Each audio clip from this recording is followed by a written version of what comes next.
One, two.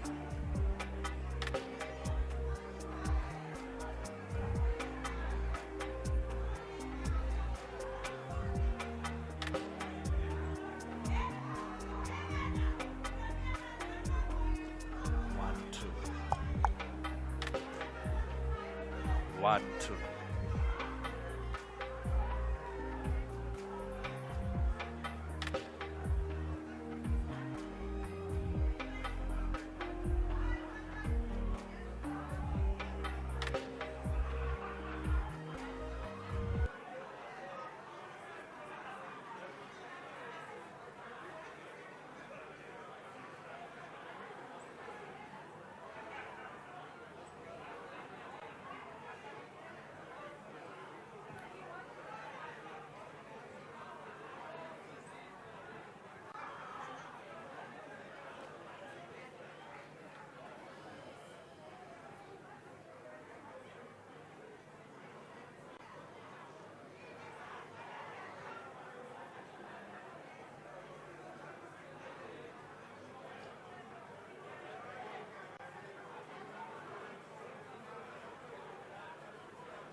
Maybe applicable to me.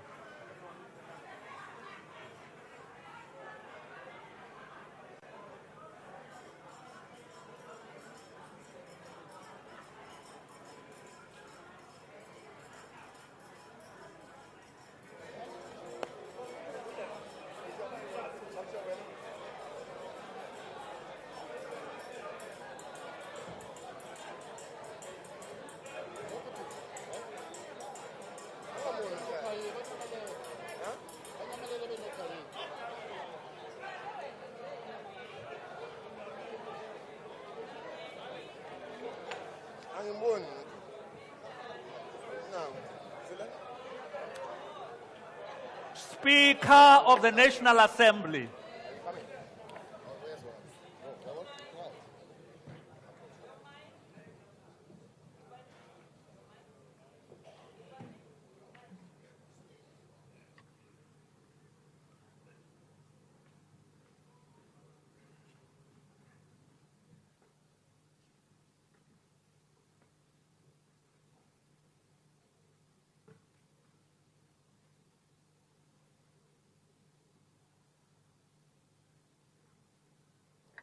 We will now have the moment of silent prayer and meditation.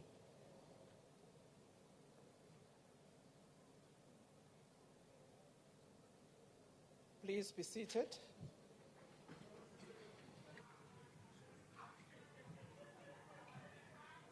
Order, honorable members.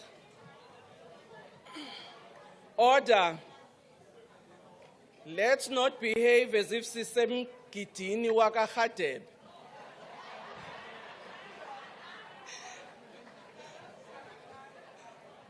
I can see all of you are having your warm coats, zeibizo.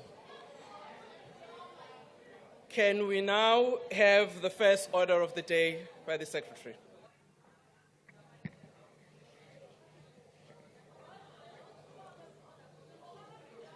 Order. Resumption of debate on vote number 1. Reply by the President.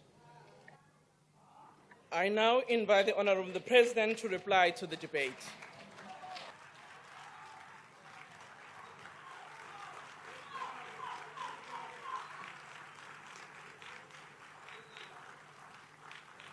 Thank you.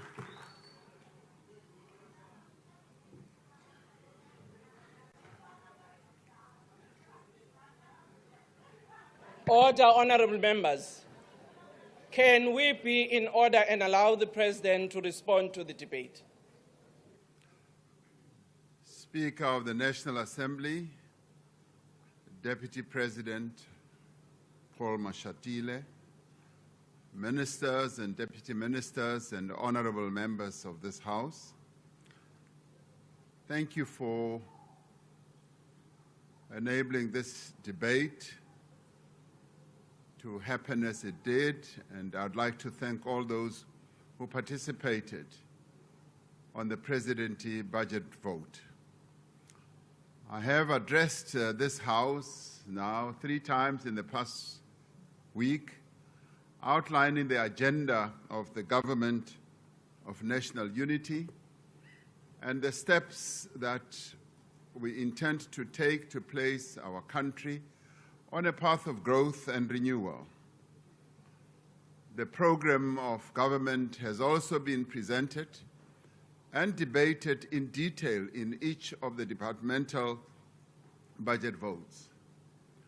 And at the heart of all the policies that we adopt and the actions that we take, running as a thread through all the debates, is the question of what kind of country we want to build. Many of us in this Parliament have dedicated our lives to the pursuit of a South Africa that is free, democratic, united, and prosperous. We believe in our country's potential, and we believe that the people of South Africa do have what it takes to build a truly great nation with a thriving economy that creates jobs and lifts millions of people out of poverty. We seek to build a society in which every person enjoys the same opportunities regardless of their race, their gender or background, in which every person is free to be exactly who they are or what they would like to be, in which we embrace our diversity and the inherent worth of every human being. Our struggle against apartheid was not only a struggle for liberation from racial oppression, it was also a struggle for a better life for a life of dignity and economic opportunity for all. Yet, for too many South Africans, despite the many ways in which their lives have improved over the past 30 years, the promise of a better life still remains elusive. This is true for every person who is forced to live on the street for lack of shelter. For every person, or parent rather, who is forced to forego a meal so that their children can eat.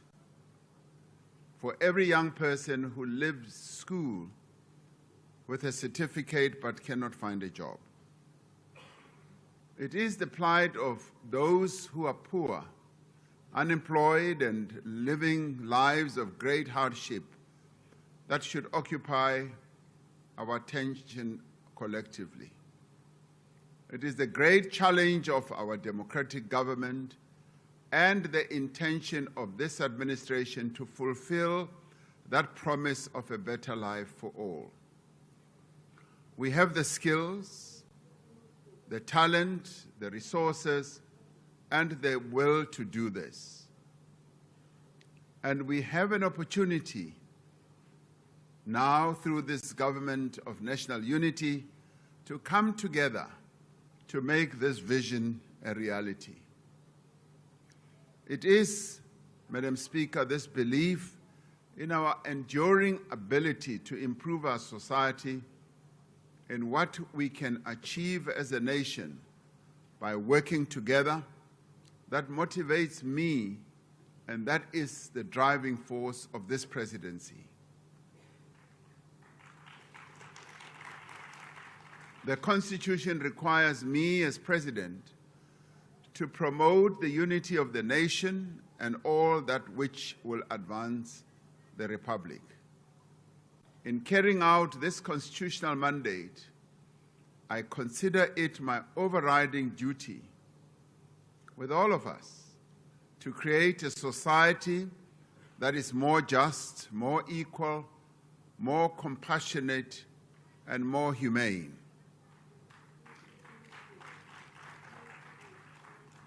Our nation will never be truly united in the absence of equality, and it can never truly advance in the absence of social justice.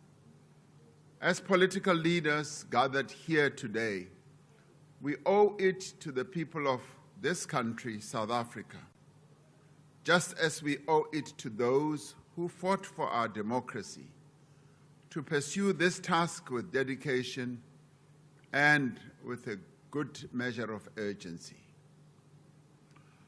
As we roll up our sleeves and begin our work as the 7th administration and as the 7th democratic parliament, we should demonstrate this commitment in our deeds as well as in our words. So let us engage constructively with respect. Let us show modesty and humility, and let us draw closer to the people we represent, not further away.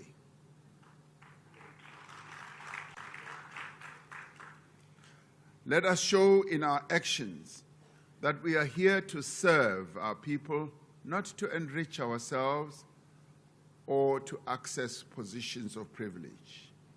Above all, let us show that government will work for the people and that we can create a new era of growth and prosperity in our country. That is the task which the presidency will focus on over the next 5 years, working closely with all departments and all spheres of government to implement the priorities that we have set out. And indeed, it is this that we want to engage in working with this Parliament as well. There are some, like Honorable Hlophe, who question the role of the presidency in undertaking this task, or whether it really needs the budget that we have tabled in this vote. Some have argued that the presidency should reduce its responsibilities, while others like Honorable Malema have argued that we should take over more functions, such as the police, for instance. It is important to understand that the role of the presidency is to provide leadership and coordination to ensure that the commitments that we make as a government are implemented swiftly and effectively, and to steer the ship of government, working through all its structures, in the right direction. Some of you have correctly said that the presidency has convening powers, but it is much more than that.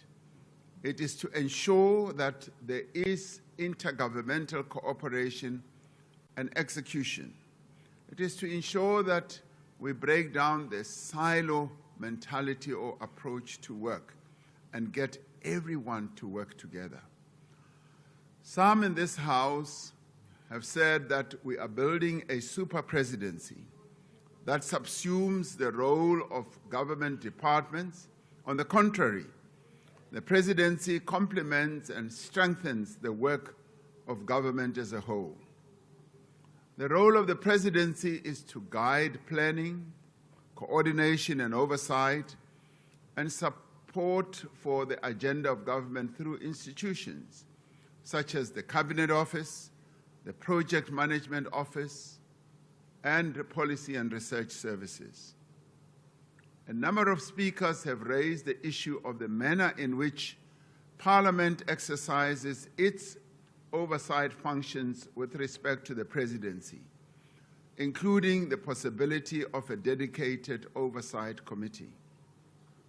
It is correct and proper that Parliament, through its relevant structures, should give this matter consideration and determine the most appropriate way to fulfill its constitutional responsibilities. The presidency, like the rest of the executive, is committed to honor its accountability to Parliament.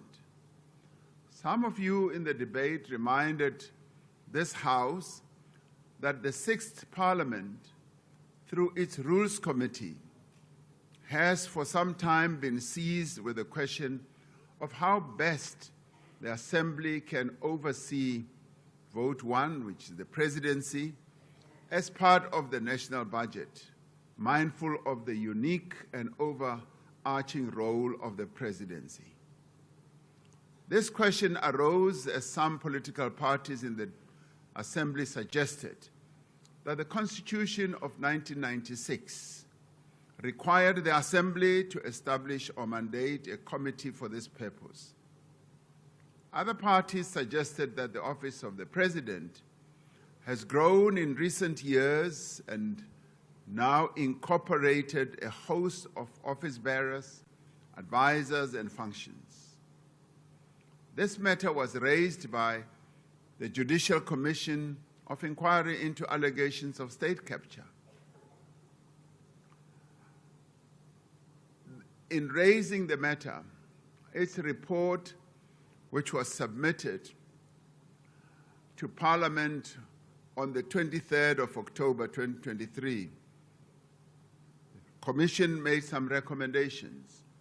Amongst others, the Commission said, Parliament should consider whether it would be desirable for it to establish a committee whose function is or includes oversight over acts or omissions of the President and Presidency, which are not overseen by existing committees.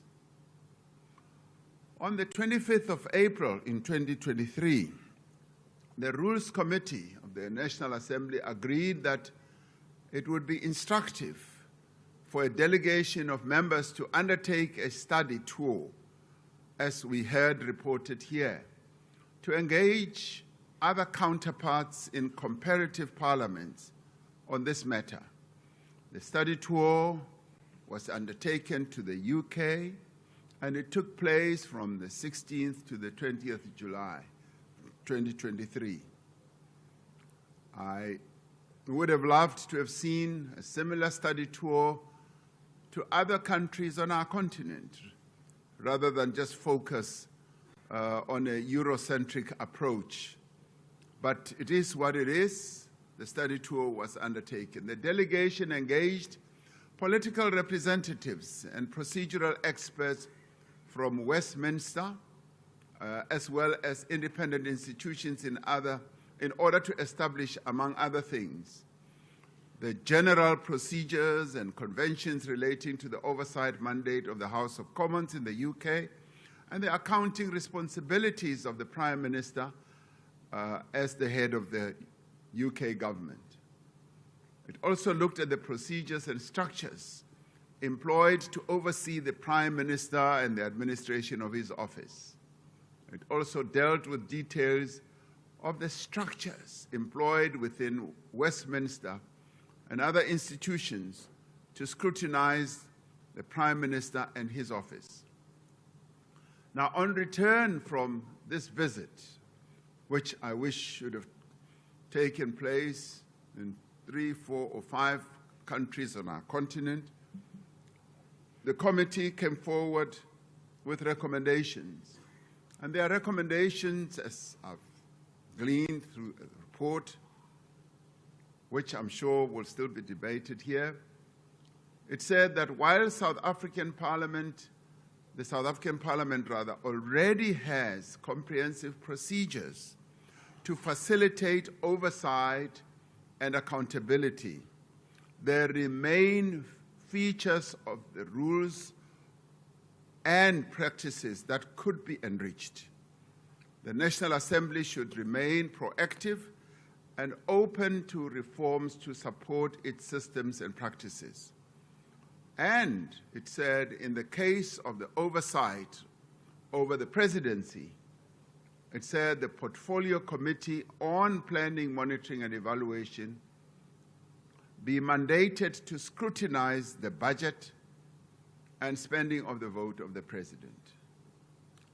As this matter has been raised by a number of speakers here, I do believe that what the delegation has recommended is in line with the manner in which the Presidency is able to exercise its accountability to Parliament. And I've said to my colleagues that we have nothing to hide. There is just nothing that we can say we want to hide. And we are accountable to this Parliament. And yes, this type of process will enhance the accountability, yes, of the President and the Presidency to this Parliament. Some speakers raised the issue around the size of the executive. While we continue to seek ways to use the resources of the state optimally and sensibly, we have also had to ensure that we achieve inclusivity as well as balance, particularly now as we have set up the Government of National Unity, which is an unprecedented development in the history of our country, to have up to 10 parties participating in the Government of National Unity. We believe that this is important for ensuring governance outcomes that serve the interests of all the people of South Africa. Yes, the size of the executive will continue to be under review as we move on and as our democracy matures. At this moment in our history, when we face complex and urgent challenges, strong and effective coordination from the center of government is critical. We have seen in practice the value of this approach through mechanisms led by the Presidency, such as the coordinating committees we have set up to deal with challenges such as energy and logistics and the entire reform process through initiatives like Operation Vulindlela. Now, much as one has been criticized for wanting to rely on a number of structures, what I have sought to do is to rely on the wisdom and the insights of as many talented, gifted South Africans as possible, because this is a country we're seeking to build. With just a small team of dedicated officials in the presidency and National Treasury, working closely with a range of government departments and entities, the reforms implemented through Operation Vulindlela have had a measurable impact on growth and investment. Through structural reforms that we have implemented, we have embarked on some of the most strategic and critical sectors, or have impacted on the most strategic sectors of our economy. As I indicated yesterday, they are in energy, logistics, in telecoms, in visa reform, and in water. It is worth returning to this issue once more because it is important to see the bigger picture. We need to look beyond immediate challenges towards sustainability and to what will inject growth in our economy. By way of example, yesterday a number of speakers rightly pointed out that communities around the country still suffer from acute water challenges, poor quality of water and such.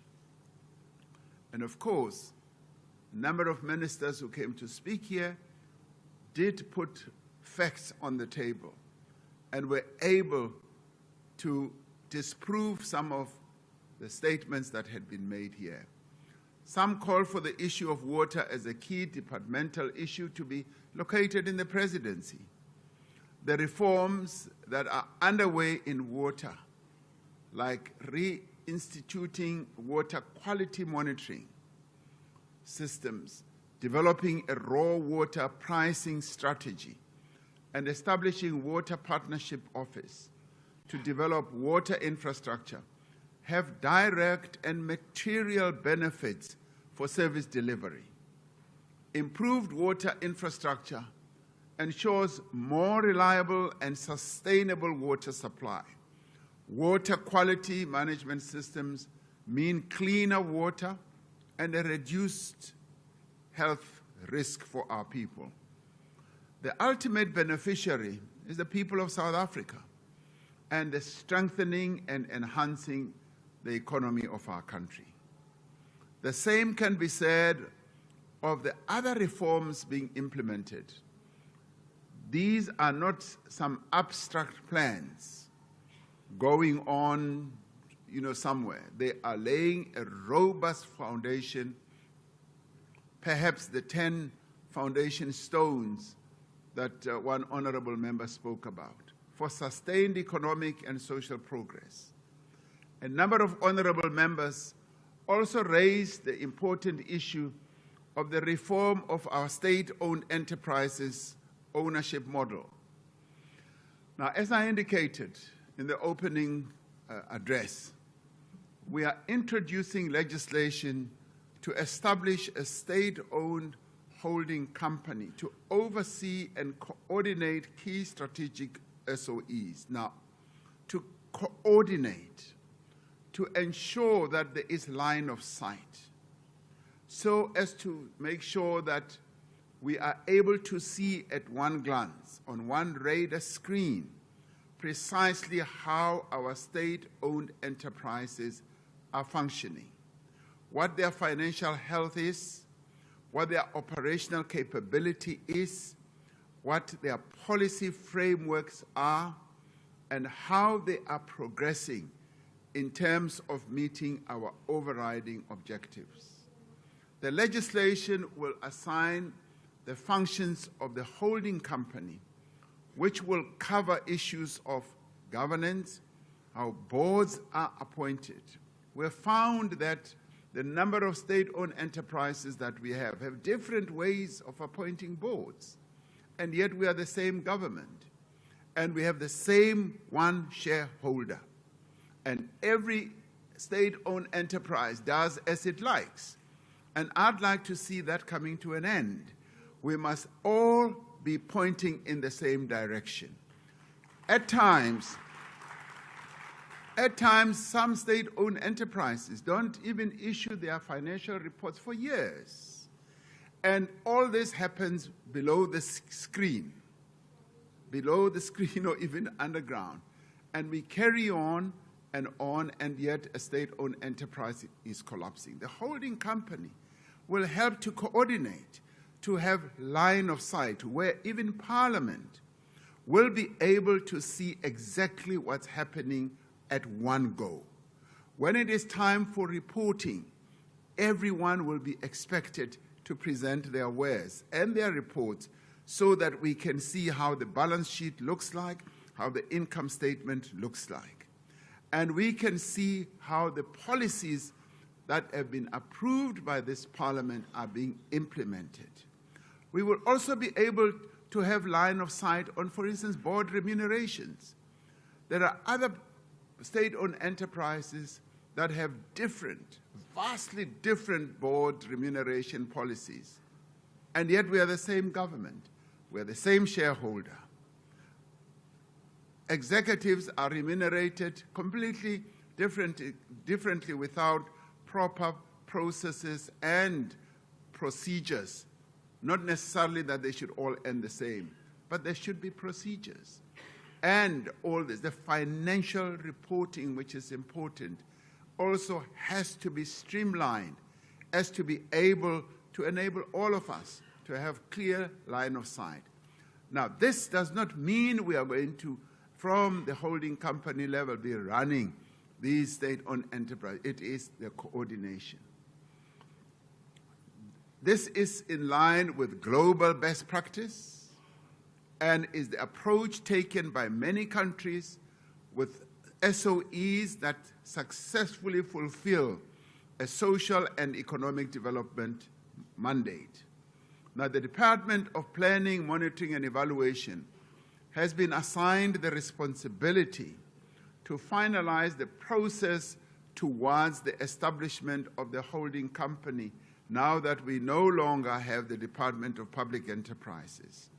And it will establish a dedicated SOE reform unit with the appropriate expertise to oversee this. The SOEs that were previously under the stewardship of the Department of Public Enterprises will report to their respective line departments in terms of policy and regulatory matters, so as to avoid the confusion. While some in this House might be dismissive of the work being coordinated in the presidency, let us not lose sight of what these measures mean for the everyday lives of South African citizens. They mean more affordable and reliable electricity, cleaner water, efficient trains, and lower data costs.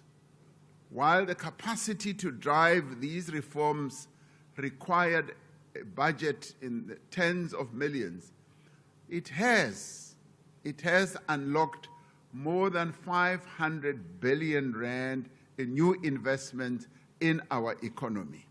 We should not lose sight of that. We must therefore think not only of what it will cost for the presidency to play this important role effectively, but what value the work of the presidency will have for our economy and our society. The presidency will continue to nurture strong and good partnerships with key role players in our economy, with business, with labor, with civil society, and a variety of other stakeholders. And all these relationships will be very, very closely and well managed by ministers and our deputy ministers. And this will also be enhanced as we go to the national dialogue that we will convene to forge the common vision of our country together, working together with other key role players. We will work closely with this Parliament to drive an ambitious agenda of legislative reform and to enable Parliament to play its own important role in holding the executive to account. Just this week, I signed into law the Climate Change Act, the Public Procurement Act, the Pensions Funds Amendment Act, and the National Small Enterprise Amendment Act. Now, these new laws will take our country forward by strengthening our climate change response and building climate resilience, modernizing our procurement system, giving workers access to their retirement savings, and streamlining support for small and medium enterprises. We have noted calls for programs to include young unemployed people in various forms of work, training and development. Honorable Hlophe raised this matter pointedly and said we should make military training compulsory so as to enhance the discipline and get young people to be used to the world of work. Yes, that is an admirable dream, but it costs money. If we had the resources to get all those millions of young people into, for instance, training in the military, yes, it could be done. But we don't have the resources. So therefore, we have to manage our resources carefully and deploy them as wisely as we possibly can.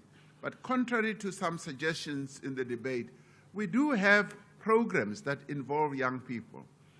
These include the successful National Rural Youth Service Corps, which is called NARISEC, which provides opportunities to unemployed young people in the rural areas.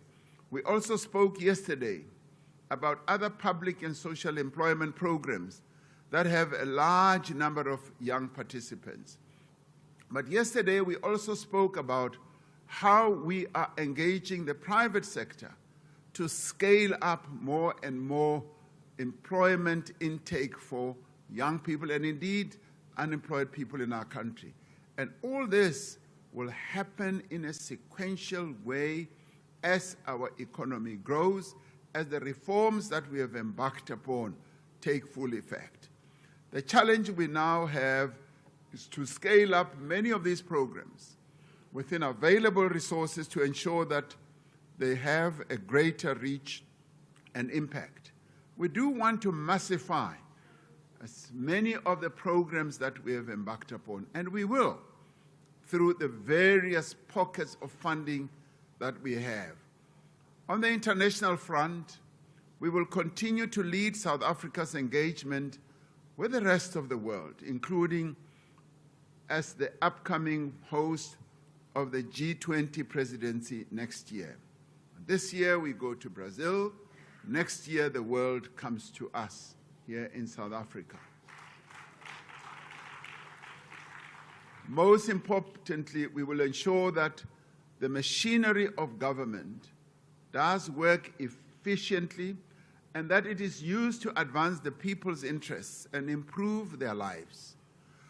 We will ensure that we reduce waste, we rationalize and restructure our state-owned enterprises, and continue to direct the majority of our budget towards sustaining the social wage and investing in infrastructure, as we have said over the past 3 days. So, honorable members, 30 years after we brought an end to the nightmare of apartheid, we must recognize that many South Africans are disenchanted and frustrated. Many people chose not to vote in the last election. Some are turning to extreme or even turning against democracy itself. We must seize the opportunity that this government of national unity presents to restore these people's trust in our democracy and to realize the promise of dignity and equality that is contained in our Constitution. Now more than ever, we must demonstrate what the people of South Africa can achieve when we do work together. A society is made up of the choices that its people make every day. Time and again, in moments such as this, South Africans have chosen the path of progress. We have chosen peace, not violence. We have chosen unity, not division. We have chosen hope and never succumb to fear. We have risen above adversity and we have beaten the odds. Even as democracy comes under threat across the globe, with the rise of authoritarianism and ethnic nationalism in new forms, our democracy proudly remains firm. And that is what we should be proud of.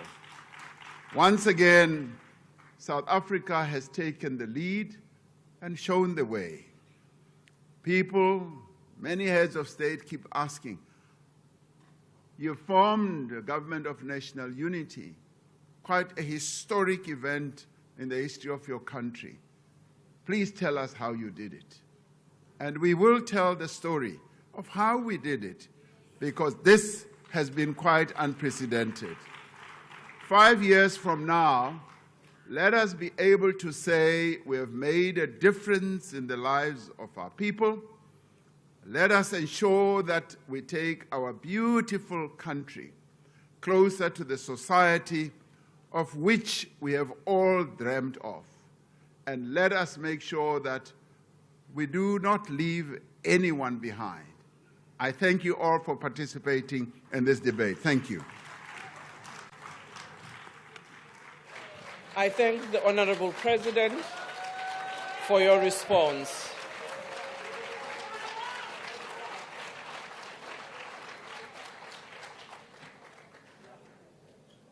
Thank you, the Honourable President, for your reply to the debate that was held here on Vote 1 yesterday. I request members to stand and wait for the Chair and the maids to leave the chamber. That concludes the debate on this budget vote and the business of the day. The House is adjourned.